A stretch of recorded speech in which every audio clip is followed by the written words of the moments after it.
എല്ലാവർക്കും നമസ്കാരം. ഞാൻ ഡോക്ടർ ജാസ്മി ബഷീർ. അപ്പോൾ റമളാൻ ആരംഭിച്ചു. റമളാൻ്റെ നോമ്പിലൂടെ നമ്മൾ കടന്നു പോയിക്കൊണ്ടിരിക്കുകയാണ്. ശരീരത്തിൻ്റെ ഏറ്റവും നല്ലൊരു ശുദ്ധീകരണ സമയമാണ് ഇപ്പോൾ നടന്നുകൊണ്ടിരിക്കുന്നത്. നമ്മുടെ ആമാശയ വ്യവസ്ഥയ്ക്ക് ഒരു റെസ്റ്റ് കിട്ടുന്നതും, അതുപോലെ തന്നെ നമ്മുടെ രക്തശുദ്ധീകരണം നടക്കുന്നതും, ശരീരം മൊത്തത്തിൽ മാനസികവും ശാരീരികവുമായിട്ടുള്ള ശുദ്ധീകരണവും ആത്മസംതൃപ്തിയും ഒക്കെ നമ്മൾക്ക് ഈ ഒരു സമയത്ത് നമ്മൾ കൈവരിക്കുന്നതാണ്. അപ്പോൾ നമ്മുടെ ആരോഗ്യപരമായി തന്നെ നമ്മൾ നോമ്പ് പിടിക്കുക എന്നുള്ളതാണ് പ്രധാനമായിട്ടുള്ള കാര്യം. കാരണം ചിലരെങ്കിലും ഭക്ഷണ കാര്യത്തിലും അതുപോലെ തന്നെ വെള്ളം കുടിക്കുന്ന കാര്യത്തിലൊക്കെ മടിയുള്ളവരും വിട്ടുവീഴ്ച ചെയ്യുന്നവരൊക്കെയാണ്. അപ്പോൾ അതുകൊണ്ട് തന്നെ നമ്മൾ അത്തരത്തിലുള്ള ആ ഒരു ബുദ്ധിമുട്ടുകൾ നമ്മുടെ ആരോഗ്യത്തെ കാര്യമായി തന്നെ ബാധിക്കും. അതുകൊണ്ട് നമ്മൾ നോമ്പ് നോക്കുന്ന സമയത്ത് നമ്മുടെ ശരീരത്തിനെ എപ്പോഴും ഹൈഡ്രേറ്റ് ആക്കി തന്നെ വയ്ക്കാനായിട്ട് നമ്മൾ ശ്രദ്ധിക്കണം.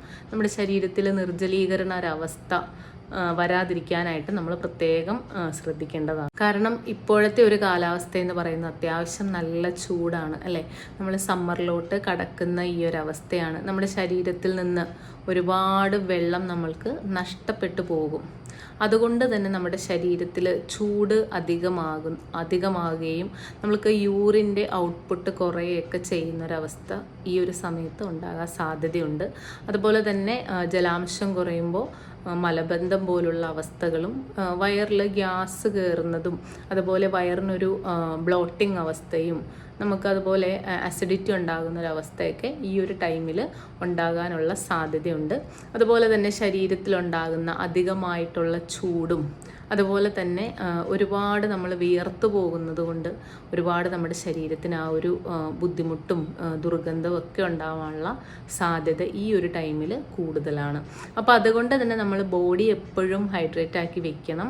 അതുപോലെ തന്നെ നമ്മൾ എന്തൊക്കെ തരം ഭക്ഷണങ്ങൾ, നമ്മുടെ ശരീരം തണുപ്പിക്കാനായിട്ട് എന്തൊക്കെ തരം ഭക്ഷണങ്ങൾ നമ്മൾക്ക് കഴിക്കാൻ പറ്റും. കാരണം കൂടുതലായിട്ട് നമ്മൾ ഈ പൊരിച്ചതും വറുത്തതുമായിട്ടുള്ള ഭക്ഷണങ്ങളും കൂടുതലും മീറ്റും ഒക്കെ ആയിരിക്കും, അതുപോലെ ഇറച്ചി കൂടിയ ഭക്ഷണങ്ങളായിരിക്കും കൂടുതൽ നമ്മൾ കഴിക്കുന്നത്.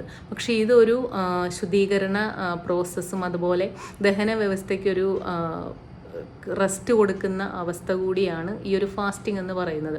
അപ്പോൾ അതുകൊണ്ട് തന്നെ എളുപ്പം ദഹിക്കുന്നതും എന്നാൽ ഹെൽത്തിയുമായിട്ടുള്ള ഭക്ഷണങ്ങൾ വേണം നമ്മൾ ഇതിനായിട്ട് തിരഞ്ഞെടുക്കാൻ. അതുകൊണ്ട് തന്നെ നമ്മൾ അധികം വെയിലേൽക്കാതിരിക്കുക. ഇപ്പോൾ നമ്മൾ പുറത്ത് പോയി ജോലി ചെയ്യുന്നവരാണെങ്കിൽ തന്നെയും നമ്മുടെ ശരീരമൊക്കെ നന്നായിട്ട് മറച്ചു വെച്ച് സൂര്യൻ്റെ രശ്മികൾ, സൂര്യൻ്റെ ചൂട് അധികം ഏൽക്കാതെ ജോലി ചെയ്യാനായിട്ട് ശ്രമിക്കുക. അതുപോലെ തന്നെ നമ്മൾ കുളിക്കുക. നമ്മുടെ ശരീരത്തിൽ ആ ഒരു വിയർപ്പിൻ്റെ ഇതും അണുക്കളും എല്ലാം മാറാൻ വേണ്ടിയിട്ട് നമ്മൾ 2 നേരം പറ്റുമെങ്കിൽ 2 നേരം നമ്മൾ കുളിക്കുക. അതുപോലെ തന്നെ നമ്മൾ നമ്മുടെ ശരീരം തണുപ്പിക്കുന്ന ഭക്ഷണങ്ങൾ അതിനായിട്ട് തിരഞ്ഞെടുക്കുക. നമ്മുടെ ശരീരം എപ്പോഴും ഒരു കൂളാക്കി നിർത്താനും ജലാംശം കൂടുതലുള്ള ഭക്ഷണ പദാർത്ഥങ്ങൾ നമ്മൾ അതിനായിട്ട് തിരഞ്ഞെടുക്കുക. അപ്പോൾ നമ്മൾ നോമ്പ് തുറക്കുന്ന സമയത്ത് നമ്മൾ ഡേറ്റ്സ് വെച്ചിട്ടാണ് നമ്മൾ നോമ്പ് തുറക്കുന്നത്. ഡേറ്റ്സ് നല്ലൊരു ഓപ്ഷനാണ്. കാരണം പാരമ്പര്യമായി തന്നെ നോമ്പ് തുറക്കാനായിട്ട് ഡേറ്റ്സുകളാണ് ഉപയോഗിക്കുന്നത്. കാരണം പെട്ടെന്നൊരു എനർജി പ്രൊവൈഡ് ചെയ്യാനായിട്ട് ഡേറ്റ്സിന് സാധിക്കും. നമ്മുടെ ശരീരത്തിന് പെട്ടെന്നൊന്ന് ഉണർത്താനും നല്ലൊരു ഊർജ്ജം സപ്ലൈ ചെയ്യാനും ഒക്കെ ഡേറ്റ്സിന് സാധിക്കും. അതുകൊണ്ട് തന്നെ നമ്മൾ നോമ്പ് തുറക്കുന്ന സമയത്ത് ഒരു 3-4 ഡേറ്റ്സ് എങ്കിലും കഴിക്കാനായിട്ട് നമുക്ക് നോക്കാം.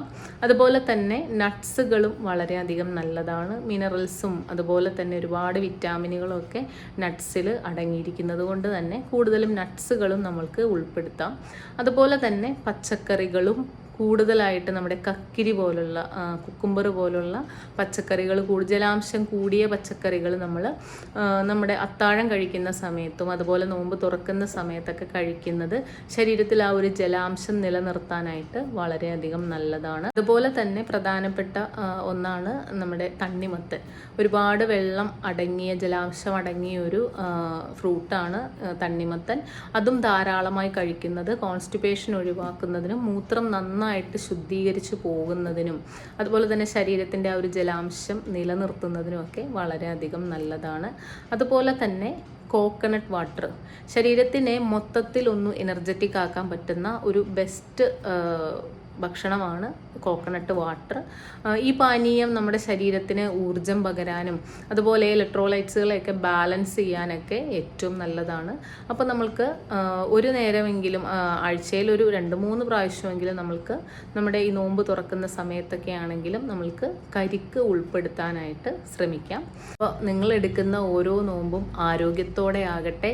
അത് നിങ്ങളുടെ ശരീരത്തിന് നല്ലൊരു ശുദ്ധീകരണവും ആത്മസംതൃപ്തിയും അതുപോലെ ശരീരത്തിന് നല്ലൊരു ആരോഗ്യവും പ്രദാനം ചെയ്യാനാകട്ടെ ഓരോ നോമ്പും.